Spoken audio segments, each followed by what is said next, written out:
नंदिनी और मैं स्कूल के दिनों से मित्र हैं। उसके पापा ट्रांसफ़र होकर जब आए थे तो नंदिनी 8वीं कक्षा में पढ़ती थी। 9वीं में हम दोनों का एक ही स्कूल में नामांकन हुआ और तब से साथ ही पढ़े, एक ही कॉलेज, एक ही विश्वविद्यालय और आज एक ही कॉलेज में दोनों पदस्थापित हैं। बस फ़र्क इतना है कि मैं मनोविज्ञान पढ़ाती हूँ और वो दर्शन शास्त्र। नंदिनी और मेरे बीच प्यार और नोक-झोंक चलते रहता है।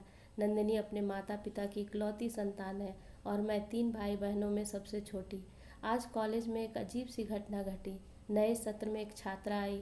वह बिल्कुल नंदिनी की जैसी दिखती थी, हूबहू 18 वर्ष वाली नंदिनी।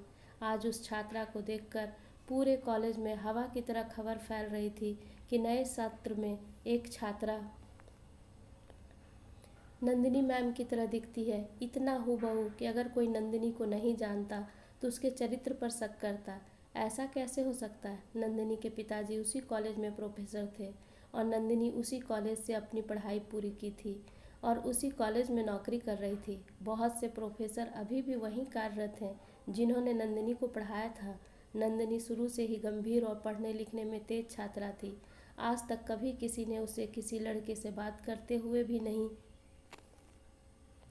देखा था, इसलिए शंका का कोई गुंजाइश नहीं था। मुझे भी इच्छा हुई उससे मिला जाए। मैं नए सत्र की जीव विज्ञान की मित्र प्रोफेसर के साथ गई तो देखते रह गई। वह तो नंदिनी ही है। मैंने उससे पूछा, आपका नाम क्या है? उसने जवाब दिया, शुभांजलि वर्मा।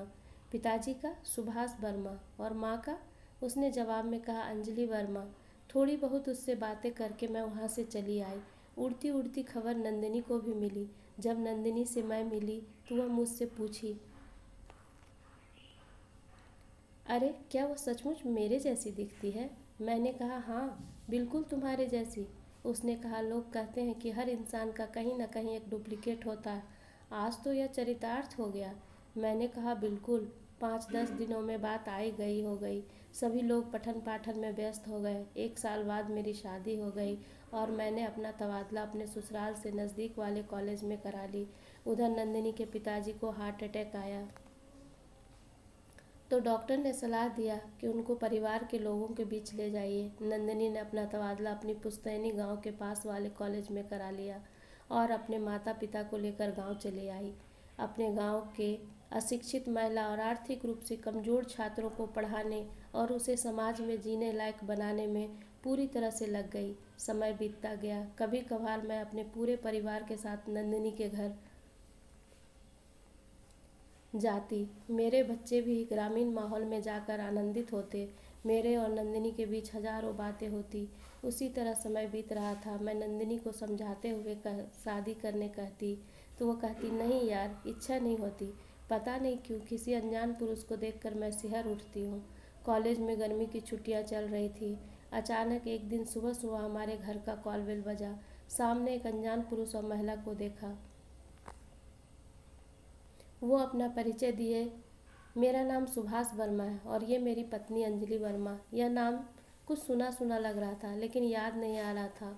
उन लोगों को महसूस हुआ कि मैं पहचान नहीं रही हूँ तो उन्होंने बताया कि मेरी बच्ची आपके कॉलेज की छात्रा थी। उसका नाम शुभांजलि है। वह आपकी सहेली नंदिनी की जैसी दिखती है। तब मेरी स्मृति पटल पर उस बच्ची का चेहरा आ गया और मैं उन्हें बोली, अरे आप लोग आइए आइए। मैं उन्हें घर के अंदर हॉल में बिठाकर पानी लेने गई क्योंकि वह काफ़ी परेशान लग रहे थे।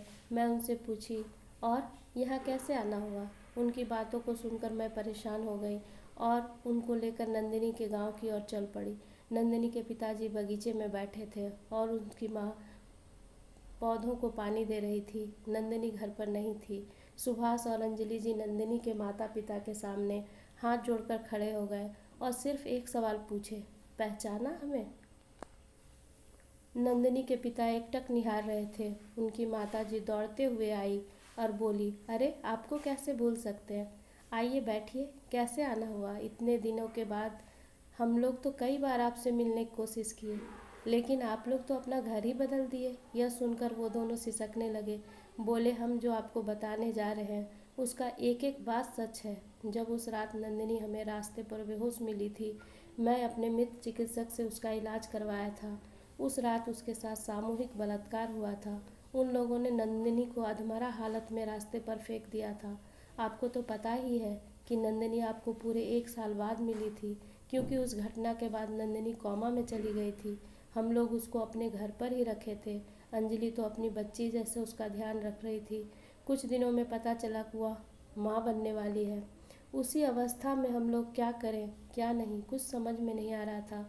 मेरे मित्र चिकित्सक ने बताया कि इसमें कोई असंभव वाली बात नहीं है, ऐसा हो सकता है। वह सिर्फ एक जिंदा लाश की तरह बिस्तर पर पड़ी रहती थी।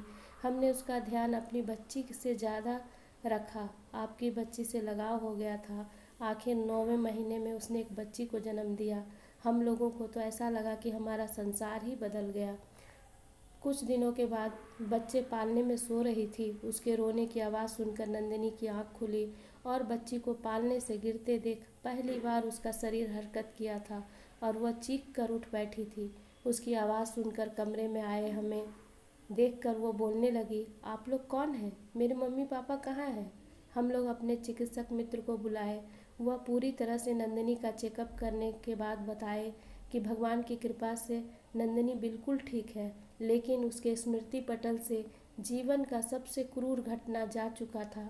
हम लोगों ने सोचा कि यह अभी खुद बच्ची है, उसके सामने पूरी जीवन पड़ा है, उससे यह सब बताना सही नहीं है। नंदिनी, जब आपका नाम पता बताई तो हम लोग आपको बिना कुछ बताए आपकी बच्ची सौंप कर चले गए। हमें लगा इसी में सभी की भलाई है। हमने संतान दंपत्ति को एक बच्ची मिल गई और आप लोगों को अपनी बच्ची। शुभांजलि जैसे जैसे बड़ी हुई उसका चेहरा हूबहू नंदिनी से मिलता था, इसलिए हम लोग फिर आपसे कभी मिलने नहीं आए। जब कॉलेज में उसका नामांकन कराए, वह हम लोगों को बताई कि कॉलेज में उसका चेहरा एक मैम से मिलता है, तो हम लोग यह सुनकर समझ गए थे कि शुभांजलि आज अपनी माँ से मिली है। लेकिन उसे शक ना हो इसलिए कुछ ही दिनों में मैं अपना ट्रांसफ़र कराकर दूसरे शहर चला गया। बात आई गई हो गई। हम लोग अब भी आपके सामने सच्चाई को लेकर नहीं आते, लेकिन उसके जीवन का सवाल है। सिर्फ नंदिनी ही उसे बचा सकती है। नंदिनी के माता पिता का ये सब सुनकर होश उड़ गया था। उन्हें विश्वास नहीं हो रहा था कि उनकी बच्ची के साथ यह सब हो गया और इतने साल तक उन्हें पता ही नहीं चला। वो बोले, जब हम लोग को इस बात पर विश्वास नहीं हो रहा है, नंदिनी यह सब बात सुनकर क्या प्रतिक्रिया देगी? नंदिनी जाने कब से पीछे खड़े यह सब बातें सुन रही थी। उसके लड़खड़ाती काया को मैं दौड़कर पकड़ ली और उसे कुर्सी पर बिठाई। सुभाष जी नंदिनी के सामने हाथ जोड़े खड़े थे। नंदिनी को आज समझ में आया क्यों किसी अजनबी को देखते ही उसके हाथ पैर कांपने लगते थे, क्यों सुनसान रास्ते में जाने से डरती थी, क्यों किसी अनजान पुरुष को देखकर उसे घिरना आता था। आज इतने सालों बाद उसके प्रश्नों का जवाब उसे मिला और वह सोच रही थी कब हमारा समाज ऐसा बनेगा कि कोई भी लड़की किसी अनजान पुरुष को देखकर डरेगी नहीं, सहमेगी नहीं। कब कब धन्यवाद दोस्तों। अगर आपको मेरी कहानी पसंद आए तो कृपया लाइक करें और सब्सक्राइब करें। धन्यवाद।